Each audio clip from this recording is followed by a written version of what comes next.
All right, good morning. So today we're going to be taking a look at polar graphs. We've been looking at polar coordinates, and so we're going to be using all of that, what we've learned so far, and put it all together to be able to graph equations that are in polar form. So the first thing that we're going to be doing is we're going to actually be using our calculator to help us with this. We're going to be using the calculator specifically to give us a table of points that we can plot by hand. Now you can definitely plot polar equations in a calculator, but I'd like you guys to see how we do this without the use of the graphing feature on a calculator. So we are actually going to be using the equation r equals 3 cosine 2 theta, which is the same equation that I showed you the other day on your calculator as well. So we're going to go ahead and plug in to the calculator. So hopefully you can see this. All right, I have,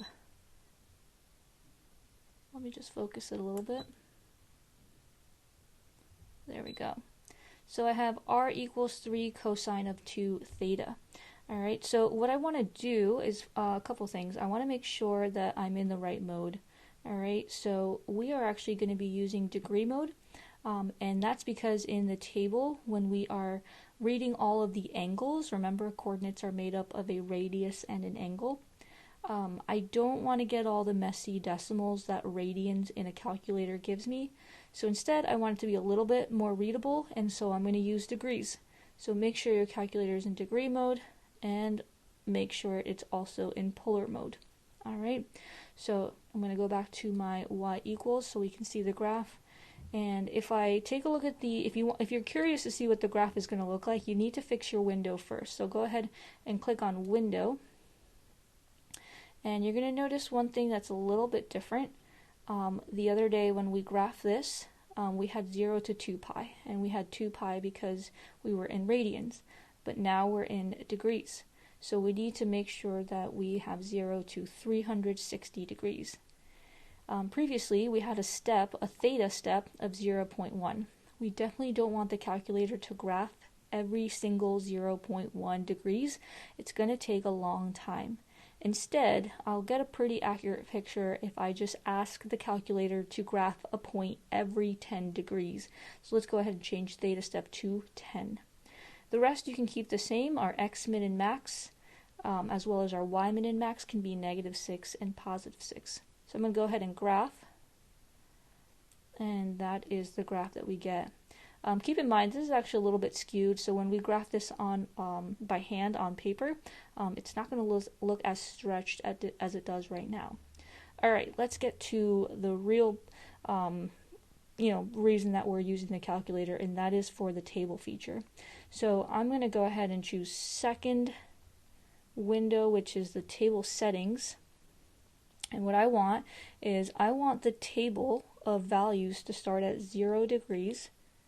And I'm going to use an increment of 30 degrees. So every 30 degrees, we are going to plot a point.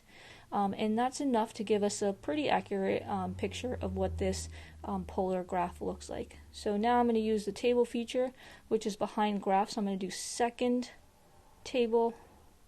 And here we go. We have a bunch of points. These are coordinates. Keep in mind that our coordinates are always r comma theta. And the information that you're given right now is theta first and radius second. So be careful about that. We want to graph a radius of 3 but an angle of 0, not the other way around. So these are all of the points that I'm going to end up plotting on my graph. So let's go ahead and get started.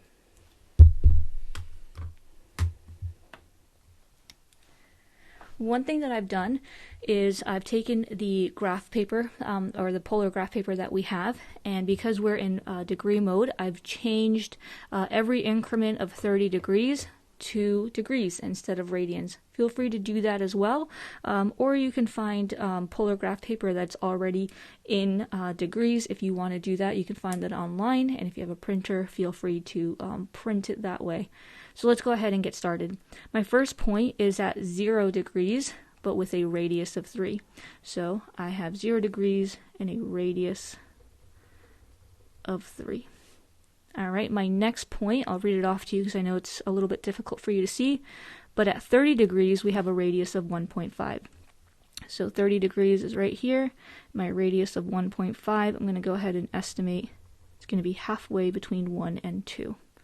All right, next I have 60 degrees and a radius of negative 1.5. So this is going to be interesting. 60 degrees is right here, but I have a radius of 1.5. So instead of going 1.5 in this direction, I'm going to go 1.5 in the opposite direction. I'm going to reflect it.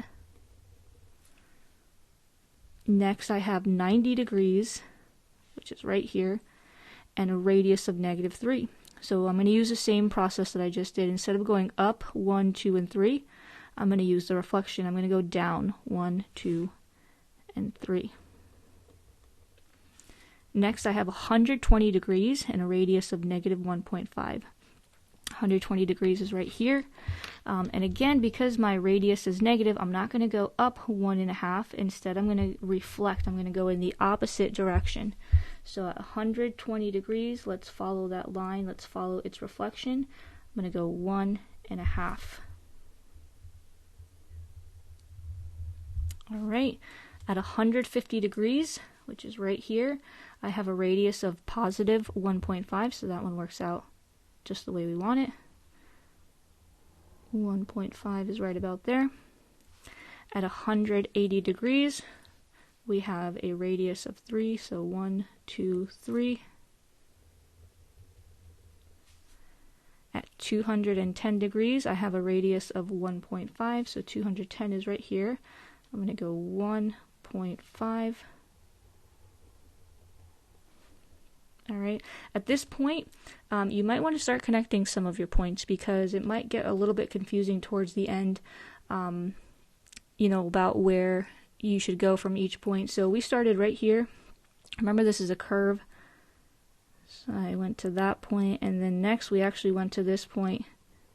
It's very likely, and I will tell you that it's 100% certain that we do go through the pole. We went there, there. We're going to go through the pole again.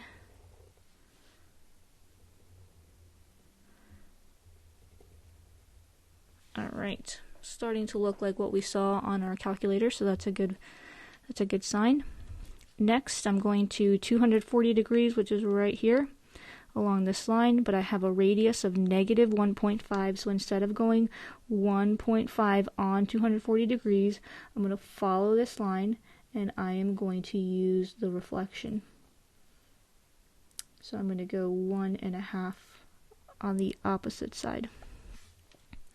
Next, I have 270 degrees, which is right down here, and I have a radius of negative 3. So instead of going 1, 2, 3 on 270, I'm going to go in the opposite direction, 1, 2, 3, because it is a reflection. All right, next we have 300 degrees and a radius of negative 1.5. So once again, instead of going 1.5 towards 300 degrees, I'm going to go in the opposite direction.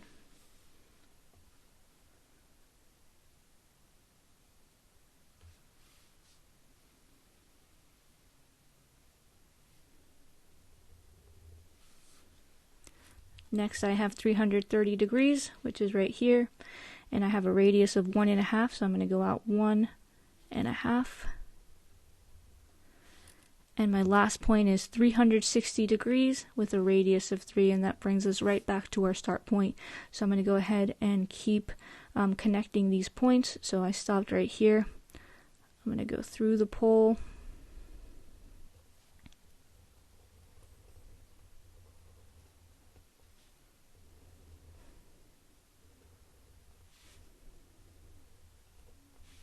And there we go.